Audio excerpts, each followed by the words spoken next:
Daniel Defoe, Robinson Crusoe, Part 16.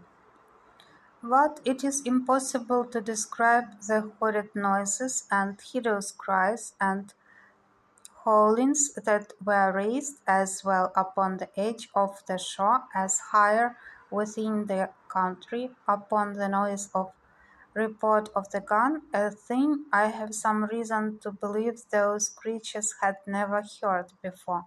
This convinced me that there was no going on shore for us in the night on that coast, and how to venture on shore in the day was another question too, for to have fallen into the hands of any of the savages had been as bad as to have fallen into the hands of the lions and tigers.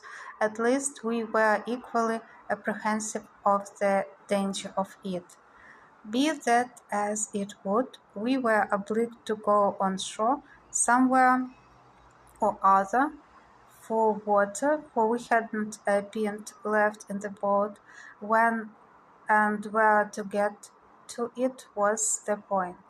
Crusoe said if I would let him go on shore with one of the jars, he would find if there was any water, and bring some to me. I asked him why he would go, why I should not go, and he stay in the boat. The boy answered with so much affection as made me love him ever after. Says he, if wild men come, they eat me, you go away. Well, Crusoe, said I, we will both go, and if the wild men come, we will kill them, and then shall eat neither of us. So I gave Crusoe a piece of rusk bread to eat, and a dram out of our patron's case of bottles, which I mentioned before, and we hauled the boat in as near the shore as we thought was proper, and so waded on shore, carrying nothing but our arms and 2 jars for water. I didn't care to go out of sight of the boat, fearing the coming of canoes with savages down the river, but the boy, seeing a low place about a mile up in the country, rambled to it, and beyond I saw him come running towards me.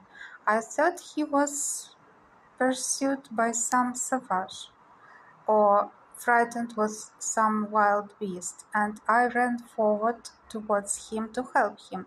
But when I came nearer to him, I saw something hanging over his shoulders, which was a creature that he had shot, like a hare, but different in color and longer legs. However, we were very glad of it, and it was very good meat, but the great joy that poor Crusoe came with was to tell me he had found good water and seen no wild men.